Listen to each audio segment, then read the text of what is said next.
Anthony, Yeah, GG Driving School.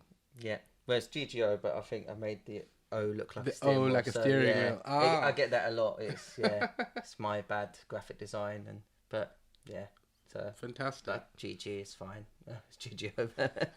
Yeah. So, just tell me a bit about yourself.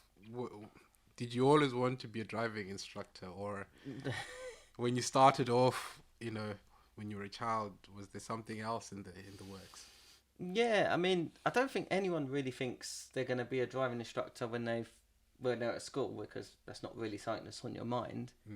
Mm. And to be a driving instructor, you have to be 21 first of all. Mm-hmm. So you leave school at usually 18, maybe Mm-hmm. later if you're going to university, and held your license for 3 years. Um, but I'm not sure what I wanted to be. I don't know. You always think, oh, astronaut or this or something ridiculous. But um, I've done all sorts of different jobs, to phone sales, door-to-door sales, Tesco's, cafes, restaurants, bars, nightclubs. Um, and it just so happened that I saw an advert on TV and found a company that did free training, which is great. On the basis that once you qualify, you work for them for 6 months, Mm-hmm. then can do whatever or stay with them. And the benefit was that they provided the car insurance, road tax. I just paid for petrol, so great. I don't have to pay out anything, Mm-hmm. but they're taking a larger cut. Um, but yeah, did that, got years experience, and went off my own independent, and um, That's enjoy it. So that's fascinating. As much as we all know we need a driving instructor, most of us never think of it as a career. Most, I could bet you right now, mm, most teenagers never are not going to put this on their short list of yeah, careers. But understanding the essentialness of a driving instructor, because without a driving instructor, you don't learn how to drive. You cannot get licensed. You for can't job drive. prospects as Yeah. well, you need a driving license to put on your CV to get ahead of someone else in the interview. Mm-hmm. But yeah, the funny thing is, I mean, you mentioned police officer earlier. A Mm. lot of ex-police or army or people that retired kind of, oh, I don't want to just sit at home and do nothing, so they retrain as driving instructors. Mm-hmm. So it's always been known as never really a business, but more something people do a few hours, teach people to drive. So it's never been known as, I know, like a lawyer. You're kind of there, okay, I want to make money. People become a driving instructor for the free time, um, choosing your own time. If I was Mm-hmm. like, I want to just do Monday to Thursday, that's it. I don't do any evenings, don't do any weekends. Friday I'm off. I take the caravan, go up to the seaside. A lot of people decide to do it, especially this area. Mm-hmm. Um, but I used to be North London area, Mm-hmm. and I was able to move my business from there to here over a period of time where I was travelling backwards, forwards. Um, but the benefit is around here, if you don't drive, it's very difficult to get anywhere. There are buses. Yeah, They're but not as frequent. frequent. Yeah. There's no train station in Wisbech. Yes. There is in March, but to get to March is a bit difficult. Mm-hmm. Kings Lynn, Peterborough train stations, but same thing, to get to there is very difficult. Taxis, yes, but they're expensive and they're always booked up. There isn't Uber, or there isn't. There isn't any Uber here. I've tried. Yeah, there's none of this kind of like the London style where you can just phone anything in 5 minutes they're there. It's very different. We're in the countryside. Mm. But yeah, I enjoy it. So, Yeah. in looking at the environment that you're in, you also then picked out your niche, as it were, because there is a gap in the market because all these other services aren't available.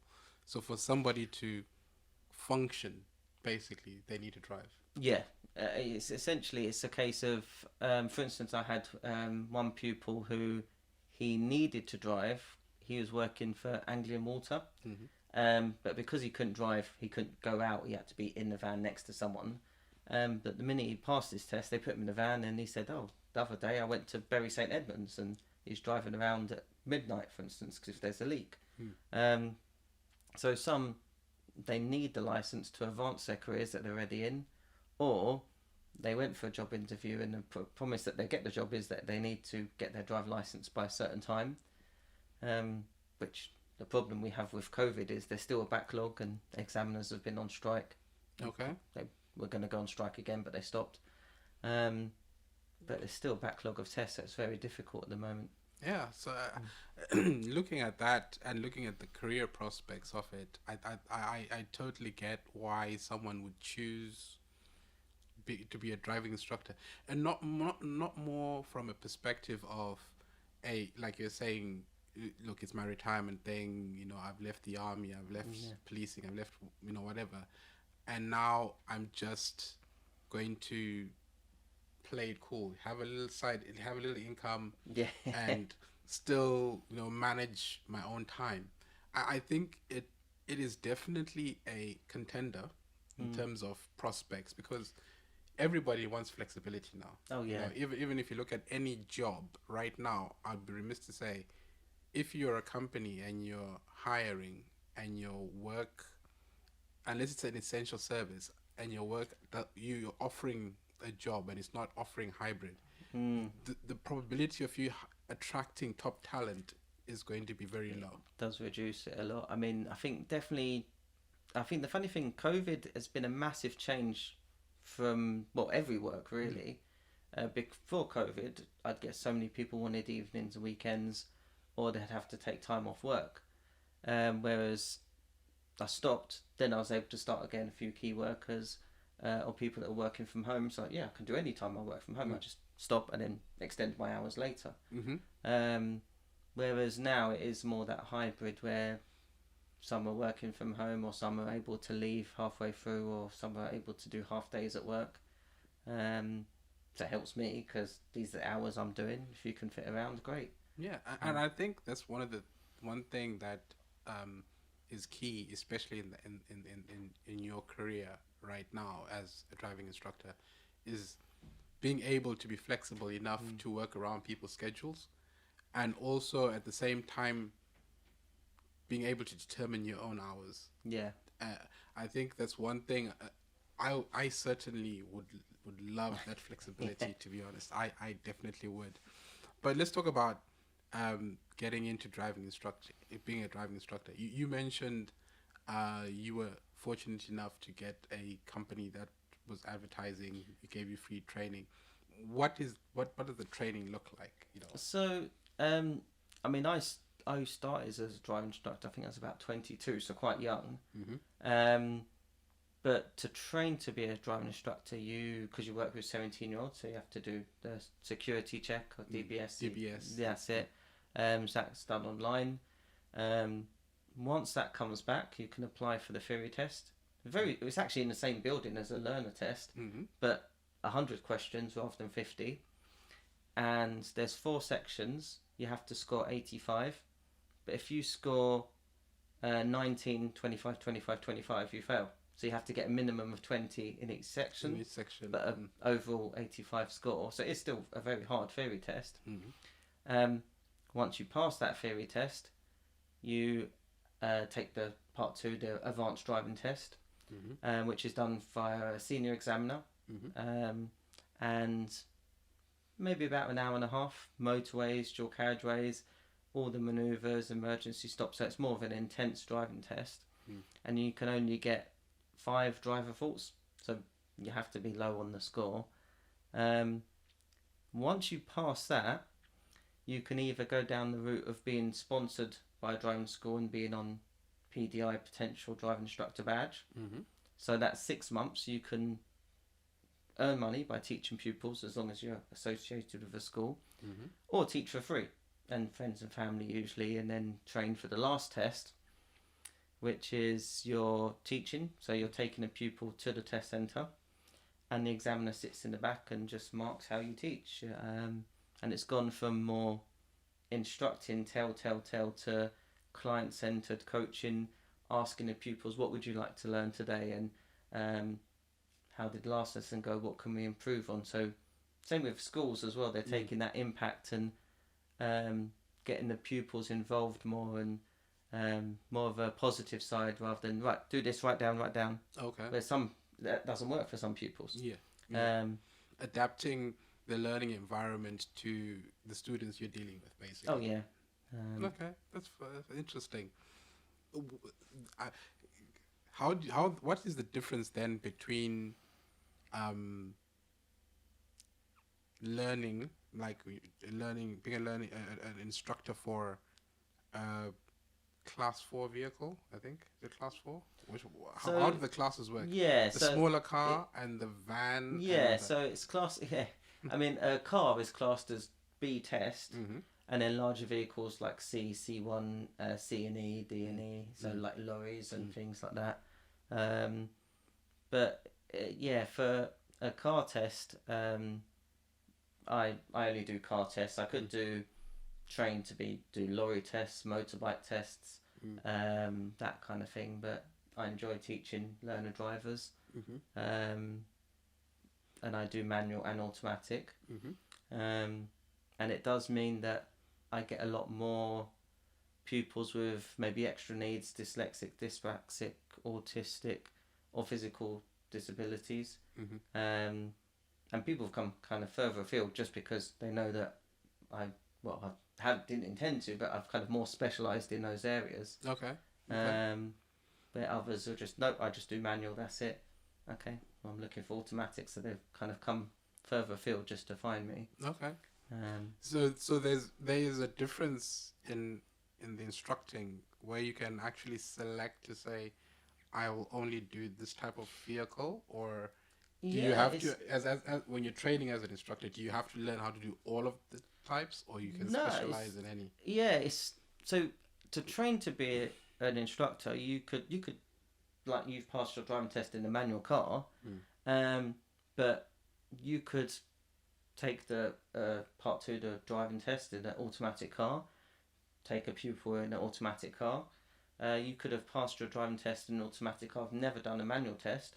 Mm-hmm. So then you wouldn't be allowed to drive a manual car. You'd only be allowed to use a manual car and teach an automatic car. Um, whereas, especially now with more electric vehicles coming on, and all being automatic, um, my car isn't adapted. But I know there are instructors that have paid. Well, there's one recently, 1,600 to adapt their vehicle for extra needs, maybe hand controls or extra steering mechanisms. And for instance, they've got pupils on a year wait list just Mm-hmm. to go from them from miles around, because this was on a another podcast where there's, especially in Cambridgeshire, there's very few that do specifically disabled pupils. Mm-hmm. Mm-hmm. And actually did another podcast with a lady who was in a wheelchair, and she's like, "Why don't instructors do this?" I was like, "Well, I'm self-employed. Why would I pay that money to adapt the car when I don't need to? Unless I actually wanted to go down that avenue, it's not profitable as a business. Mm-hmm. When I've got pre-pupils ready, I'm paying extra to do something that probably would take longer to adapt or prepare the lesson, or Mm. um, Because the disability will differ from pupil to pupil, so you need to mm, be able to adapt your vehicle to cover all pupils, which could be very yeah, it's very cost difficult. effective. It's Yes. the cost, and also later on when you want to sell that car, Mm. you can take the adaptions out, but it's a case of, well, you've paid for these adaptions, you want to take them out, keep them to another car, or so for instance, my car's got dual controls. If I got the same car, similar year and model, I can change it over. But if I got a different car, you usually have to get different dual controls. Um, if you get second hand, it's cheaper, but from brand new, they're maybe £500-600 supply and fit, so that's an Mm-hmm. added cost. Um, so it's a very odd thing, because Motability pay a certain amount for clients, but it's not maybe as high as Is it's close to the market price, but then the pupil would either have to pay the extra, mm. um, or find someone else. I think it makes sense. It makes sense. But looking at now from a career perspective, would you say that for some it's definitely an option for some people to look at from a career perspective? What I mean by that is would you say somebody leaving uni, say for example, Hmm. they've gone through uni, they didn't like it, or they've washed out of uni, Yeah. can they look at this as a viable option to a normal income stream? Yeah, I mean, as you mentioned, the kind of university I did a year and a half of university, then I disappeared. I did business and computing, but it wasn't for me. I just Mm. fell out and different jobs and floated around. Um, so with a driving instructor, because you can choose the hours you want. If you wanted to work extra hours and earn a lot more money, or do what I do and have a premium price and still do a certain amount of hours, I have another driving instructor in Peterborough that I provide them work. They pay me a fee. I've got one where I used to be in Enfield. They pay me a monthly fee for me providing them pupils. Um, but with the demand for pupils is very high. The supply of driving instructors is low because there haven't been many to be able to train recently. There's not the examiners to be able to perform the test and the backlog. So it's kind of that strange situation that DVSA, because they haven't been able to get the tests out, that the driving instructors that are still going are in very high demands because COVID has meant that a lot have gone from full time to part time or changed jobs completely because they couldn't work. So they think, oh, I'm working for Tesco van delivery, Mm-hmm. and never went back, Okay. or retired early. So it's money wise. I mean, I was roughly doing my accounts because I'm getting another car in March, um, and gross income at the moment just up to, well, February is about 60,000. So that would be February, March, and April. Mm-hmm. Um, so you can earn a fairly decent living, um, or you could just do half days and still earn whatever you want to earn. It's Yeah, I think the earning potential, like you mentioning the numbers there, the average income, mm, average household income in the UK is way below that, yeah, and so looking at it as a prospect for somebody to say, okay, I could do this as a living. I think the prospects are immense. Why people don't look at it as an act? Maybe I think the prohibiting factor is that you have to be 21, mm, and a lot of people look at from the time that they leave school at say 17, 18, and they're thinking to themselves, what do I do until I get to 21? But I think there's a lot more you can do in especially learning skills that can complement the driving instructor. It's things like psychology, yeah, understanding people, oh yeah, understanding how to relate to people, even if you especially if you want to specialize in the disability route, which I think would be an admirable oh thing. yeah, But understanding the dynamics of how people think, how people react, allows you, I think, some sort of uh, ability to have a premium on your price yeah, because you're obviously saying to yourself, uh, I'm looking at this type of clientele, and this clientele obviously are not entirely serviced by the current offerings. And if I go down that route, obviously there's a premium to pay there. yeah. I think the funny thing is with driving tuition is you either pay more and you can get it done quicker, which I've had pupils, well, mainly more the parents that said, look, I'll pay extra. I want an intensive course, so they want a lot done in a week, 2 weeks, and then the test. Um, so it's either you're saving time, saving money, Mm-hmm. or because you need that service, you want it done quicker. Um, I'm meeting up with, I've got a business partner, we're meeting up next week actually, in the process of setting up an intensive course company Mm. to get driving instructors a higher price per hour Mm. without, because there's intensive course companies around, but they take a high price Mm-hmm. and take a lot from themselves and offer the driving instructors as low as possible just to try and get them to take the work. Whereas I want to try and do it the other way around and get driving instructors earning more. Mm. Um, I'm going to be still earning obviously, but I'm taking a deposit, and the way I'll be earning is more selling. So because Okay. I enjoy selling, I enjoy that sales side of things. So I would need to find driving instructors to take on the work, which if it is a higher price, shouldn't be a big problem. Mm-hmm. But then selling to the pupils that, well, we've got instructors waiting.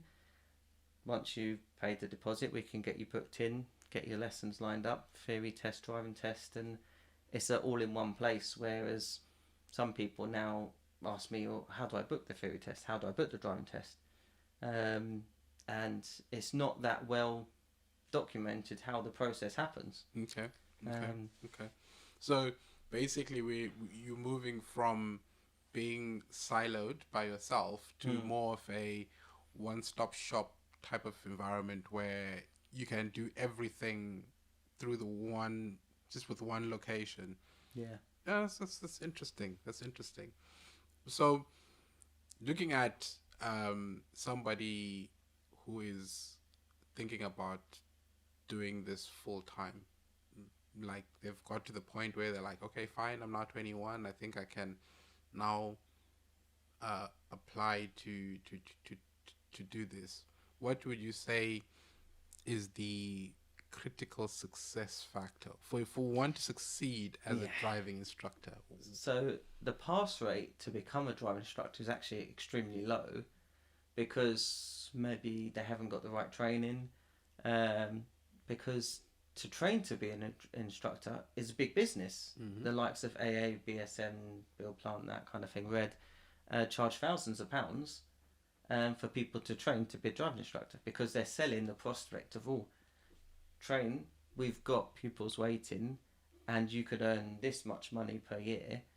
And then they may pass the theory test, great, the driving test, so then they can be a PDI license for 6 months, earning while paying the school back. But then if they don't pass the last test within, well, they've got 3 attempts at that, or 2 years having passed the theory test, they have to start the whole process again.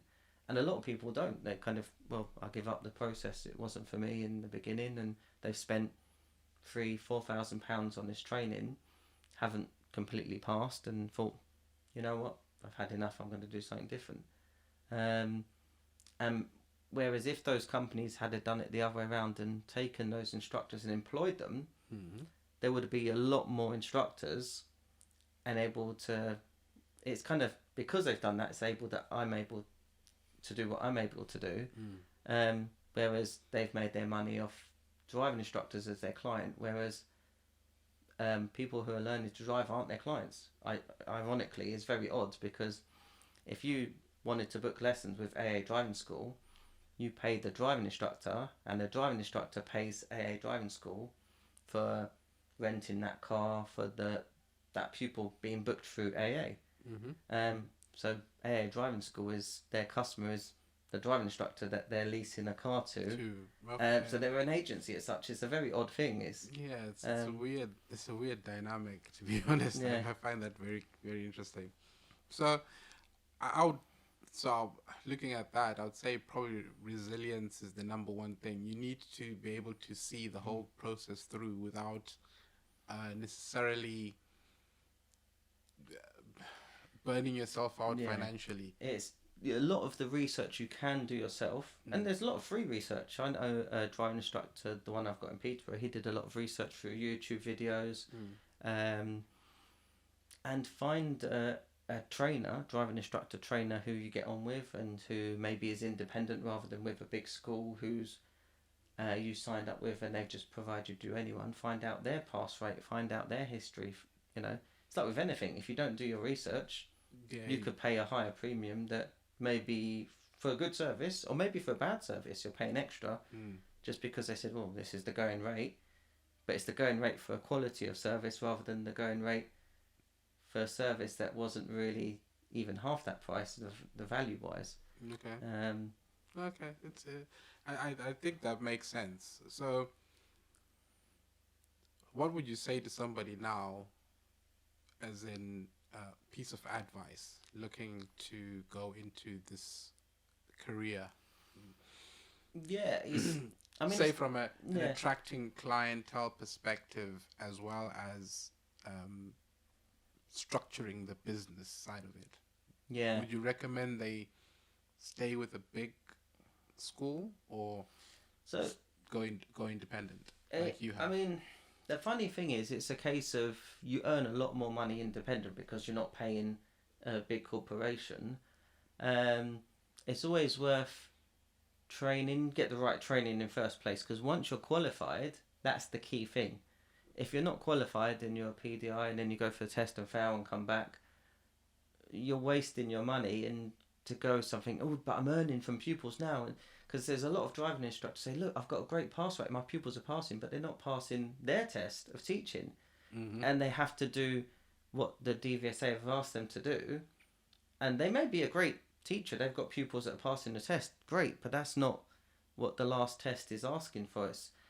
You're taking a pupil to the driving test, and it's showing the senior exam that you're client-centered coaching, that you're asking the pupils how's things going and scaling, and it's a totally different teaching system from years ago when older driving instructors were taught this is the way to do things. Then okay, we're changing, and they're like, hang on, I can't get my head around that. So I stayed with the company I trained with for a few years to get that experience and the fallback if I did anything wrong. Oh, it's not me as such. I can push it on them, or the support. But if you can, and you've got, maybe you can borrow money or you can get money from parents to train independently and go independent straight away. Because a lot of 18, 19, 20, by the time you're 21, they know a lot about computers. They know about Facebook, Instagram, Twitter, Snapchat, and how to promote themselves. Because you mentioned about them being an influencer, but if they're an influencer for their own business, they've got the clients booking in. They just need to be a quality teacher, and it comes together, and it's just the business side earning money then. Okay. That's interesting. So I think I like that aspect of being independent, more than working for the man, as it were. Yeah. Because I think I like to be a lot more in control, not only of my time but also of my money, Yeah. and understanding and seeing where that money is going. I think is one of the key concepts. And we were talking about, before we started the conversation, about wealth creation and wealth generation, and it allows you to then set your own targets to say, okay, I want to build my own wealth, and I'm doing it on my own terms, because it allows you the flexibility to work as hard as you want, or as, if you want to relax a lot more. But also, there's a trade-off between building wealth, working hard, and relaxing. So Yeah. it's just finding that dynamic. I mean, the funny thing is, because obviously, like you said about the hours you could work, and I'm taking an approach because I've invested money in other aspects, stocks and shares, cryptocurrencies, and gold, and I've made money off of that. But it's a more, not a short term thing; it's over a prolonged period. Same as with, I know other driving instructors that are invested in property, and they're landlords, so they rent property, but they're still working as a driving instructor. So it's a case of, years ago you went into one job or one career and that was it for 50 years. Whereas now you could change careers. You could become trained as a driving instructor, but then maybe work less hours and train as a plumber. Nowadays, it's I think a lot of people maybe could stay in the same career, but also could. Why stop training? Why choose just one career? Why not train and do something different? I know someone who was an electrician. He got fed up and he trained as a plumber, or trained as a different avenue, and or doing that same field but expand. So maybe if, for instance, I'm doing a training session in June where for nervous pupils or anxiety, so I'm kind of going more of a specialist in that field. So maybe your same career path, but expand on, and like as a plumber, but being a gas engineer, or doing boilers, or for oil, and so diversifying your portfolio, instead of, rather than just staying in one field. Okay, that's very interesting. Anthony, it's been fantastic speaking to you. I've learned quite a lot in this short space of time. Thank you for coming. That's right. Pleasure. Thank you.